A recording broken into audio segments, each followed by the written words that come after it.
आज बिल्कुल सालों से इल्तवा का शिकार जनूब पंजाब सेक्रेटेरिएट की बिल्डिंग को रुके हुए तमाम जो फंड्स हैं वो जारी कर दिए गए हैं, जिसके बाद जनूब पंजाब सेक्रेटेरिएट की बिल्डिंग की तकमील के हवाले से हतमी डेडलाइन है वो भी जारी कर दी गई। इस हतमी डेडलाइन में ये कहा गया है, पहले की अगर डेडलाइन की बात की जाए तो पहले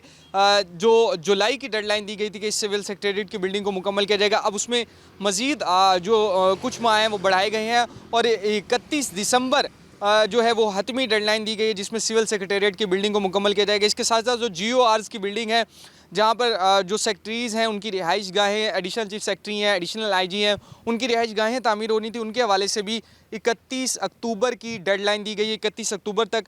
जो फर्म यहाँ पर काम कर रही है उसे कहा गया है कि ये तमाम काम है मुकम्मल किया जाए। इसके साथ ही PHA मुल्तान की जानिब से भी यहाँ पर काम करना था लैंडस्केपिंग के हवाले से, शजरकारी के हवाले से, तो PHA की जानिब से भी पंजाब हुकूमत से जनूब पंजाब सेक्रेटेरिएट की लैंडस्केपिंग के हवाले से एक बड़े फ़ंड मांगे गए थे। वो अब फ़ंड भी बाज़ाब्ता तौर पर जनूब पंजाब सेक्रेटेरिएट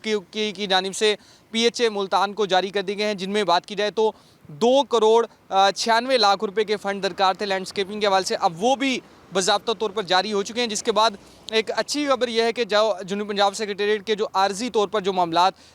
मुल्तान के सर्किट हाउस से चलाए जा रहे थे, एडिशनल चीफ सेक्रेटरी वहाँ पर मौजूद थे, सेक्रेटरीज़ वहाँ पर मौजूद थे और बहुत सी जो किराए पर बिल्डिंग्स लेकर जहाँ से मामलात को चलाया जा रहा था, अब वो तमाम जो दफातर हैं उन्हें 31 दिसंबर को जैसे ही ये मुकम्मल होगी तो उसके बाद बाज़ाब्ता तौर पर जो जनवरी का महीना होगा नए साल का, उसमें ये जनूब पंजाब सेक्रेटेरिएट की बिल्डिंग को मुकम्मल तौर पर फंक्शनल कर दिया जाएगा और जनवरी से ही अगला नए साल के आगाज़ के साथ ही जो तमाम जो मामलात हैं,